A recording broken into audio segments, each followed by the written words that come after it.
Voilà, bien-aimés, bonsoir. Nous nous souvenons ces jours-ci que le Seigneur est remonté au ciel après avoir accompli une œuvre si extraordinaire que elle a été difficile à croire de son temps, comme elle l'est encore aujourd'hui, et pour laquelle, si tout devait être écrit, le monde ne contiendrait pas les livres que cela demanderait.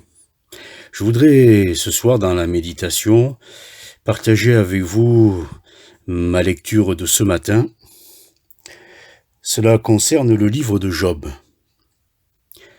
Le livre de Job, quelle histoire! Quand on le lit, qu'on le relit, qu'on y pense, on se dit mais quelle histoire! Que dire? Tellement de choses que l'on pourrait dire, et puis quelle vie! Quelle vie cet homme a eue, ou plutôt qu'est-ce qu'il a traversé durant sa vie? Des choses impensables. Même Victor Hugo a affirmé que ce livre était peut-être le chef-d'œuvre suprême de l'humanité. De là à penser que Victor Hugo a lu la Bible, donc il n'y a qu'un trait. Job, son nom signifie haï, persécuté. Je dois avouer que jusqu'à présent, je n'avais pas cherché la signification de ce nom, alors que j'aime bien chercher les significations. Pour nous, nos noms d'aujourd'hui parlent peut-être moins que les noms donnés à tous ceux qui nous ont précédés dans ces temps-là. Haï, persécuté.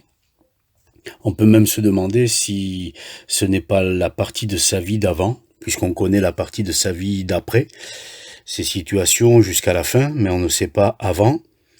Pourquoi l'a-t-on appelé Job, qui signifie haï, persécuté? Est-ce que finalement cet homme a eu une partie de sa vie, première partie de sa vie, que l'on qualifierait de cette manière-là? Dans tous les cas, c'est très probable. Donc on y revient, quelle histoire, quelle vie! Une histoire qui est située certainement au temps des patriarches. D'aucuns la placeraient presque au temps de la Genèse, non pas de la création, mais au temps de la Genèse, c'est-à-dire d'Abraham, etc. Parce que on est très loin dans le temps. La longévité, l'espérance de vie vient appuyer cette idée-là. Et puis surtout la révélation progressive, pour ouvrir une parenthèse au niveau de la théologie, la révélation progressive, cela signifie simplement que, au fur et à mesure du temps, au fur et à mesure des lectures de la parole de Dieu, de la compréhension de la doctrine, on réalise que, on progresse. C'est très simple, la révélation progressive, c'est qu'il y a eu un temps où on ne savait pas, on pensait que tout venait de Dieu, le bien et le mal, donc on est en ce temps-là.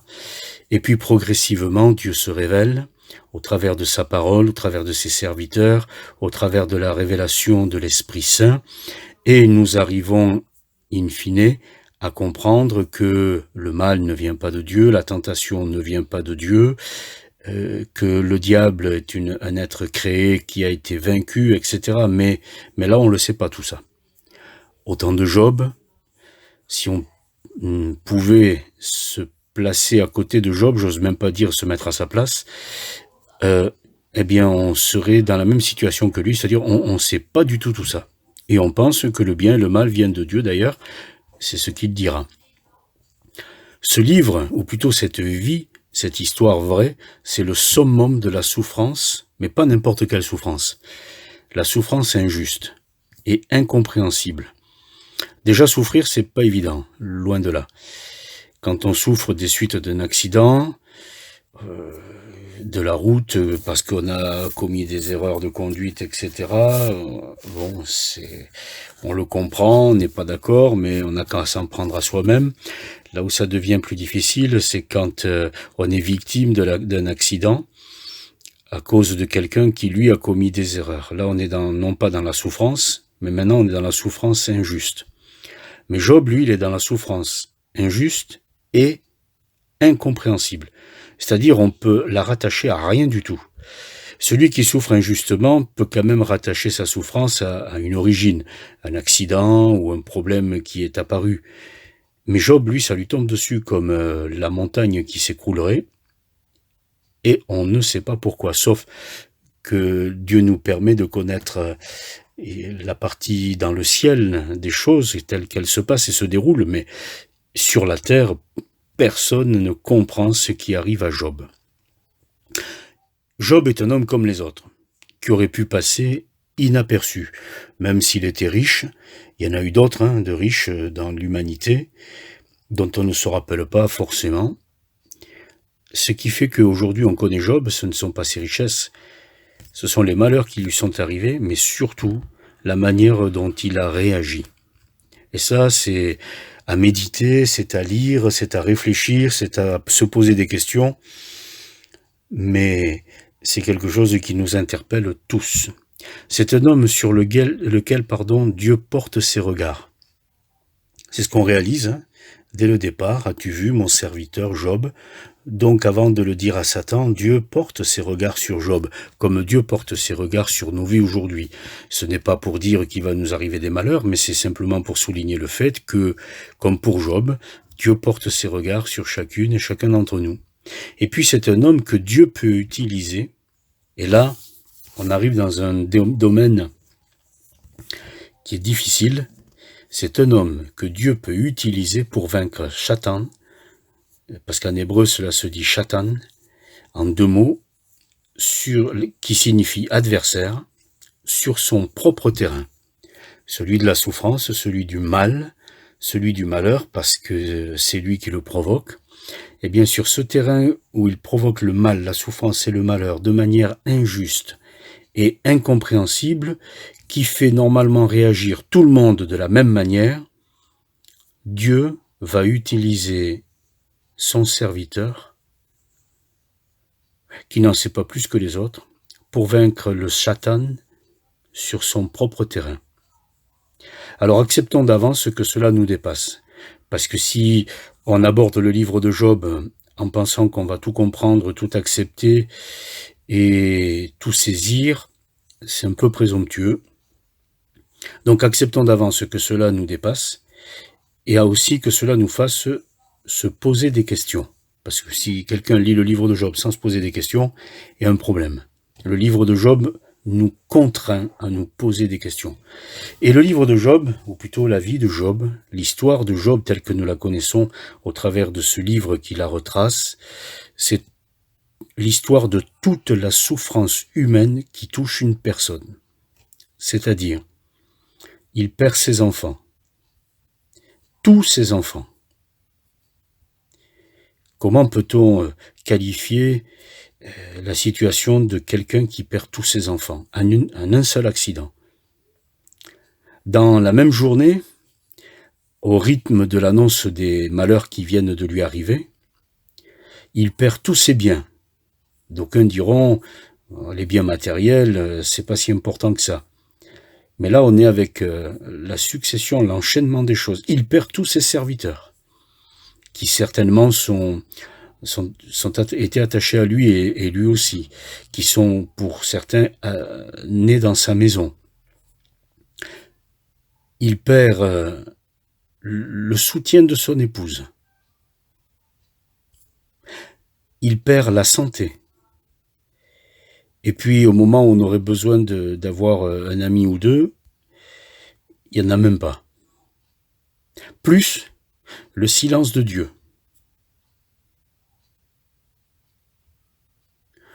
Quasiment jusqu'à la fin du livre. C'est pour ça que j'ai fait durer un peu le temps. Donc, il perd à une vitesse vertigineuse, dans la même journée, tous ses enfants, tous ses biens, tous ses serviteurs, le soutien de son épouse, la maladie, et pas des moindres, ses amis, et Dieu ne répond pas. Je ne connais personne sur qui tout cela est tombé en même temps. Mais sur Job, oui. Alors on fait un peu le constat de la situation humaine. C'est un homme, quand on lit les versets, et nous allons le lire maintenant. Job, chapitre 1er. Il y avait dans le pays d'Uz un homme qui s'appelait Job, et cet homme était intègre et droit. Il craignait Dieu, se détournait du mal. Il lui naquit 7 fils, 3 filles. Il possédait 7000 brebis, 3000 chameaux, 500 paires de bœufs, 500 ânesses et un très grand nombre de serviteurs. Et cet homme était le plus éminent de tous les fils de l'Orient. Ses fils allaient les uns chez les autres et donnaient tour à tour un festin, et ils invitaient leurs 3 sœurs à manger et à boire avec eux. Et quand les jours de festin étaient passés, Job appelait et sanctifiait ses fils, puis il se levait de bon matin et offrait pour chacun d'eux un holocauste, car Job disait, peut-être, mes fils ont-ils péché et ont-ils offensé Dieu dans leur cœur? C'est ainsi que Job avait coutume d'agir. Or, les fils de Dieu, sous-entendu les êtres spirituels, c'est une expression, vinrent un jour se présenter devant l'Éternel. Et Satan vint aussi au milieu d'eux. L'Éternel dit à Satan, d'où viens-tu? Non pas sous forme de question comme s'il ne le savait pas, mais il le provoque en lui disant, mais tu as fait quoi là? Tu viens d'où? Et Satan répondit à l'Éternel, de parcourir la terre et de m'y promener. L'Éternel dit à Satan, as-tu remarqué mon serviteur Job? Il n'y a personne comme lui sur la terre, c'est un homme intègre et droit, craignant Dieu, se détournant du mal. Et Satan répondit à l'Éternel, est-ce d'une manière désintéressée que Job craint Dieu? Et dans la réponse, il y a là toute la perversité d'un être. Ne l'as-tu pas protégé, lui, sa maison et tout ce qui est à lui? Autre niveau de perversité, mais on y reviendra plus tard. Tu as béni l'œuvre de ses mains, et ses troupeaux couvrent le pays. Mais étends ta main, touche à tout ce qui lui appartient, et je suis sûr qu'il te maudit en face. L'Éternel dit à Satan, voici tout ce qui lui appartient, je te le livre, seulement ne porte pas la main sur lui. Et Satan se retira de devant la face de l'Éternel. Un jour que les fils et les filles de Job mangeaient et buvaient du vin dans la maison de leur frère aîné, il arriva auprès de Job un messager qui dit « Les bœufs labourés, les ânesses paissaient à côté d'eux, des Sabéens se sont jetés dessus, les ont enlevés et ont passé les serviteurs au fil de l'épée. Et je me suis échappé, moi seul, pour t'en apporter la nouvelle. » Il parlait encore lorsqu'un autre vint et dit « Le feu de Dieu est tombé du ciel, a embrasé les brebis et les serviteurs et les a consumés. Et je me suis échappé, moi seul, pour t'en apporter la nouvelle. » Il parlait encore lorsqu'un autre vint et dit « Des Chaldéens formés en 3 bandes se sont jetés sur les chameaux et les ont enlevés et ont passé les serviteurs au fil de l'épée. Et je me suis échappé, moi seul, pour t'en apporter la nouvelle. » Il parlait encore lorsqu'un autre vint et dit « Tes fils et tes filles mangeaient, buvaient du vin dans la maison de leur frère aîné. Et voici un grand vent est venu de l'autre côté du désert et a frappé contre les 4 coins de la maison. Elle s'est écroulée sur les jeunes gens, et ils sont morts. Et je me suis échappé moi seul pour t'en apporter la nouvelle. » Alors Job se leva, déchira son manteau et se rasa la tête. Puis, se jetant par terre, il se prosterna et dit « Je suis sorti nu du sein de ma mère et nu je retournerai dans le sein de la terre. L'Éternel a donné, et l'Éternel a ôté. Que le nom de l'Éternel soit béni. » En tout cela, Job ne pécha point, et n'attribua rien d'injuste à Dieu.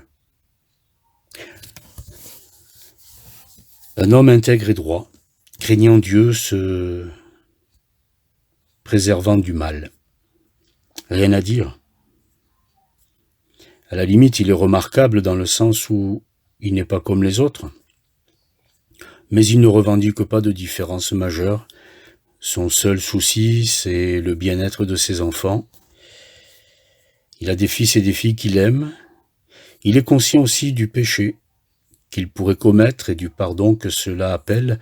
Alors, à son niveau, pensant que c'est à lui de le faire, et alors il offre des holocaustes.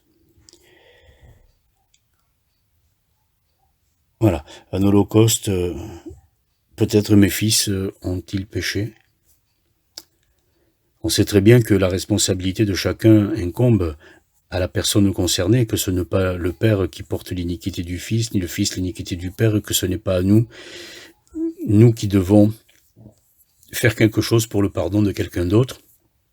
De ce qui souligne, dans le cadre de la révélation progressive, qu'on est à un temps éloigné, où Job pense que c'est même à lui de faire quelque chose à l'égard de ses enfants si c'était nécessaire. Et puis tout va bien au niveau financier et professionnel. Voilà la situation humaine qui aurait pu tout à fait continuer de se dérouler ainsi.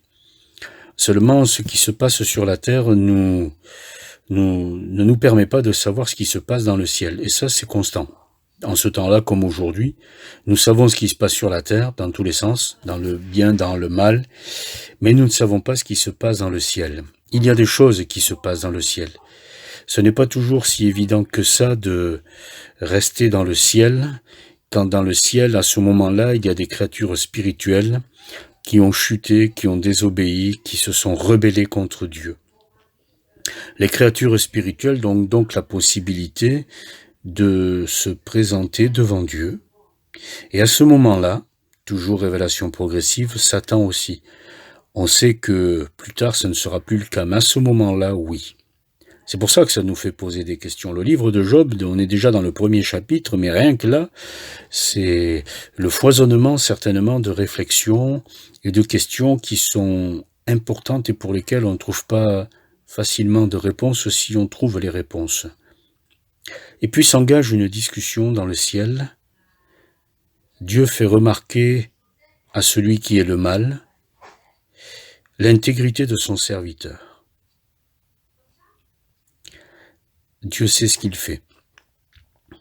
Il s'adresse à celui qui est le mal, qui pense avoir réussi à amener toute l'humanité dans le mal, et qui est convaincu que tous ceux qui souffrent se rebellent contre Dieu. Et Dieu fait remarquer à celui qui est le mal, et qui pense avoir raison et gagné, l'intégrité de son serviteur. Et la réponse de Satan souligne la perversité dans son raisonnement.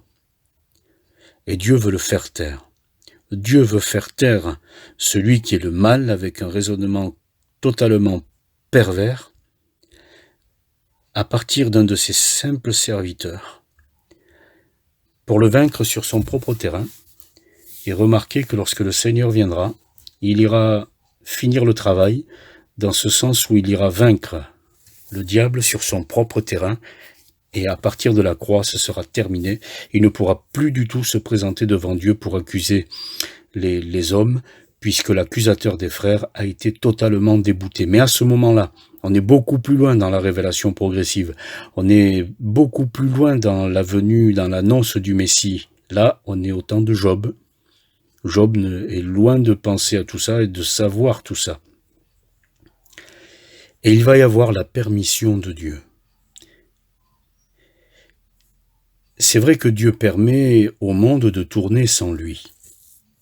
Ça, c'est une vérité. Si le monde est monde aujourd'hui, si le soleil se lève, etc., si la pluie tombe, c'est parce que Dieu le permet. Et ça peut être aussi troublant. Pourquoi Dieu permet-il que des mauvaises choses se passent? Parce que c'est tout que Dieu permet. Dieu permet aux hommes de vivre avec lui, de vivre sans lui. Dieu permet aux hommes de parler pour lui et de parler contre lui.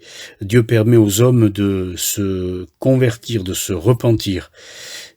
C'est compliqué le fait de permettre.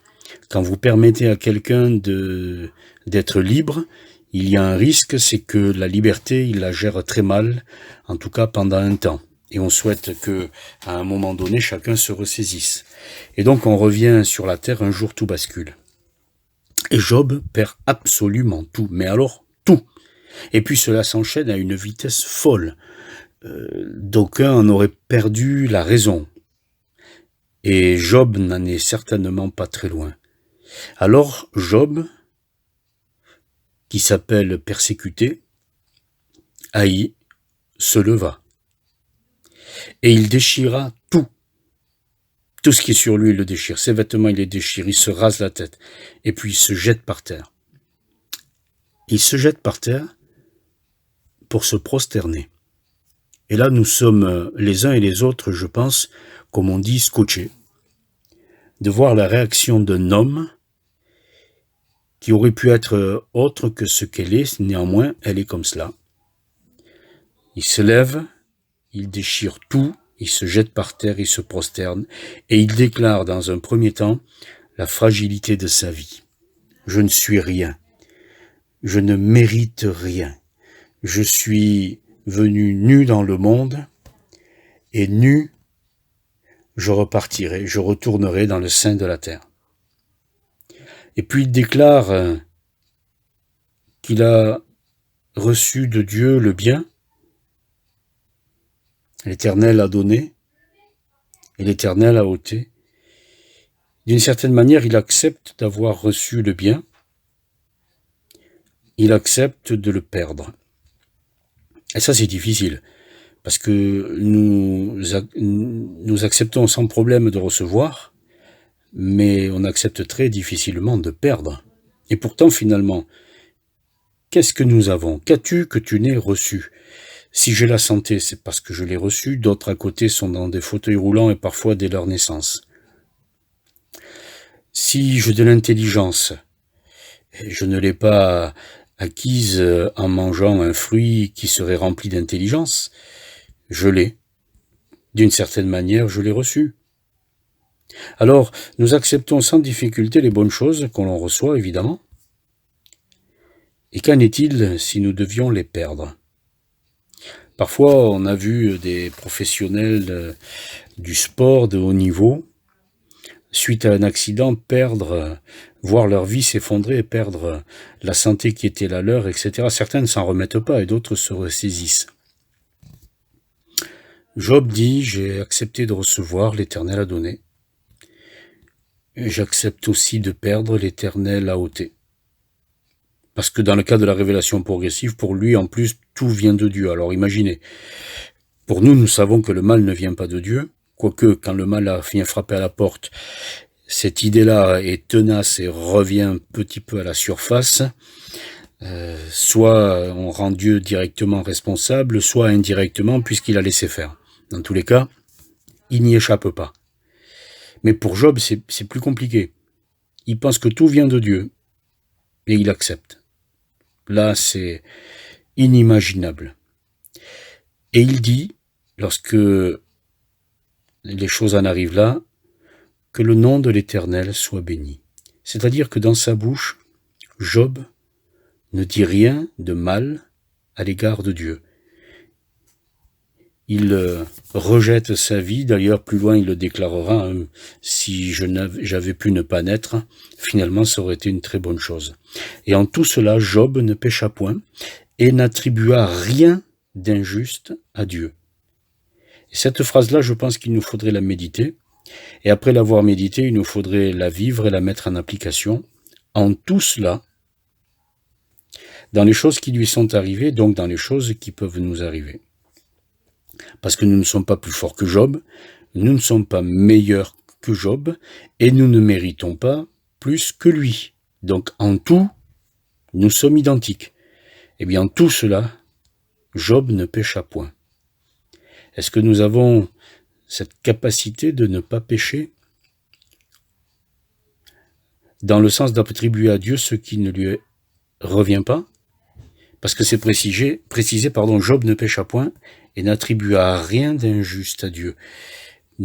Soyons vigilants de ne pas attribuer à Dieu ce qui ne lui revient pas. Même s'il a permis que Satan agisse dans la vie de Job, Dieu le fait pour nous. Dieu a pu utiliser son serviteur pour vaincre Satan sur son propre terrain, c'est la seule raison qui fait que Dieu permet que Satan touche son serviteur. Alors ne nous trompons pas, la méditation elle est profonde, elle est longue, et dans un seul chapitre on n'a pas tout dit, loin de là. Mais comme ce n'est pas fini, eh bien nous y reviendrons. Quelle drôle d'histoire, quelle drôle de vie, quelle drôle de situation, et j'oserais dire quelle journée a marqué d'une croix dans le calendrier de la vie de cet homme. Que le Seigneur soit le soutien de chacun d'entre nous, et en tout, ne péchons point. N'attribuons rien d'injuste à Dieu. Et si nous ne comprenons pas, avouons-le. Si nous souffrons, disons-le. Si nous n'acceptons pas, exprimons-le. Mais ne rendons pas Dieu responsable du mal dans ce monde, parce qu'il a tout fait pour que le mal n'y soit pas, et une fois que malheureusement le mal y est entré,